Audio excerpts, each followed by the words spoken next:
আমরা সবাই মিলে কাজিনের বিয়ের দাওয়াতে চলে গেলাম। যদিও বিয়েটা কিছুদিন আগেই হঠাৎ করে দেখতে এসে রাতেই হয়ে গিয়েছিল, কিন্তু কিছুদিন পর এখন সবাইকে দাওয়াত করে সেই সাথে জামাইয়ের বাড়ির লোকজনদেরকেও খাওয়ানো হবে, মানে বরযাত্রী যেটাকে বলে। তো এদিকে আমরা সবাই রেডি হয়ে বের হয়ে পড়লাম, আর আমার মা আগেই চলে গিয়েছিলেন, সাথে আমার ছোট বোনটাও। নয়তো ভিডিওতে আমার ছোট বোনকেও আমার সাথে দেখতে পেতেন।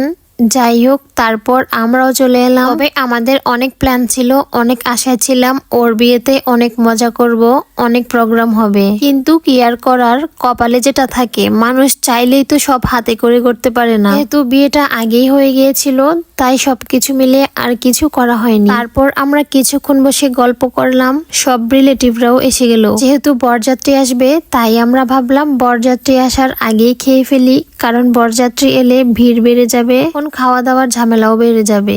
তাই আমরা আগেই খেতে চলে গেলাম। আমার সাথে বসেছিল আমার বোন। প্রথমে পোলাও নিয়েছি আমার প্লেটে, আমি আমার বোনকে সার্ভ করে দিচ্ছিলাম। আর এদিকে আমি একটু ভিডিও করব বলে সুন্দর করে ডেকোরেশন করলাম, যদিও এমন ডেকোরেশন করে খাই না, শুধু ভিডিওর জন্য করলাম। তো যাই হোক, এখানে সবকিছু সুন্দরভাবে সাজিয়ে খাওয়া শুরু করলাম। একটা বিষয় হচ্ছে, আমি একটু অসুস্থ থাকার কারণে চিংড়ি মাছ, গরু মাংস এসব খাওয়া একদম নিষেধ। এক কথায় মাংস না খাওয়ার পরামর্শ দেওয়া হয়েছিল, কিন্তু আমি নির্লজ্জের মতো চিংড়ি মাছ সহ সবই খেতে বসে গেলাম। কি আর করার, বিয়ে তো আর প্রতিদিন হয় না। তবুও আমি মাংস খুব একটা খেতে পারি না।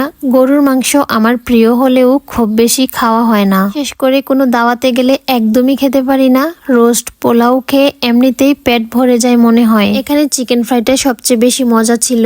চিকেন ফ্রাই বরাবরই আমার অনেক পছন্দের, তো এভাবে এক পিস গরুর মাংস নিলাম, তারপর ডাল দিয়ে খাওয়া শেষ করলাম। আর ফাইনালি ছিল দই। যদিও আমি খাওয়ার সাথে সাথে দইটা খেতে পারি না।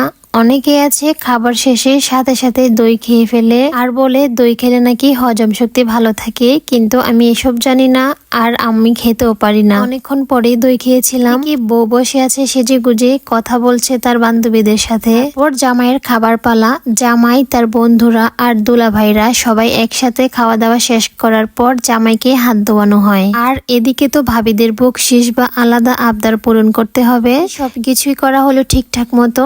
জামাই আসার সময় গেট ধরা হয়েছিল, যদিও আমি সেই ভিডিওগুলো করিনি। বিকেলের দিকে আমরা বাসায় চলে এলাম। পথে গাড়িতে বসে আস্তে আস্তে আমার 7 আপটা খেয়েছিলাম। তো আজকের ভিডিওটা আপনাদের কেমন লাগলো অবশ্যই একটা কমেন্ট করে জানাবেন। আর আপনারা কে কার বিয়ের দাওয়াত খাওয়ার অপেক্ষায় আছেন, সেই বন্ধু বা প্রিয়জনকে মেনশন দিন আজকের ভিডিওতে। আজকের ভিডিও এ পর্যন্তই। সবাই ভালো থাকবেন। আল্লাহ হাফেজ। আর হ্যাঁ, আজকে আমার এই ভিডিওটা কে কোন জায়গা থেকে দেখতেছেন অবশ্যই একটা কমেন্ট করে জানিয়ে যাবেন। আবারও বলছি, সবাই ভালো থাকবেন। বাই।